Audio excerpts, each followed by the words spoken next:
সকলকে সচেতন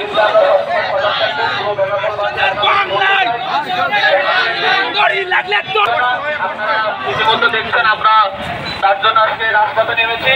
ইতিমধ্যে অনেকে সভাপতি আমাদের সামনে উপস্থিত হয়েছেন। আমি মাননীয় সভাপতি থেকে কিছু কথা বলার জন্য দৃষ্টি আকর্ষণ করলাম। আসসালাতু ওয়াসসালামু আলা রাসূলিল্লাহ ওয়া আলা আলিহি ওয়া আসহাবিহি আজমাইন।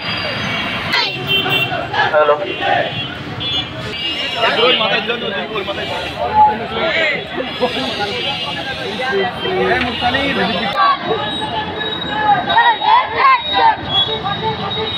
মানববন্ধন দাঁড়াইছে, এটা আমাদের লজ্জার বিষয়।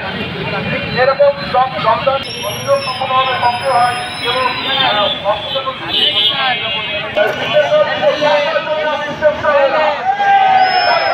এখানেই শেষ করছি। আর সকলকে আবার আহ্বান জানাচ্ছি, এই সুযোগটা সবাইকে করে দেবো। আসসালামু আলাইকুম ওয়া রাহমাতুল্লাহ।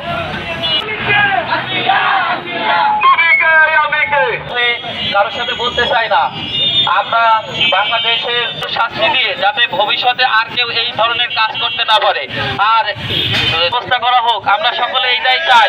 তুমি কে আমি কে না হয় আমাদের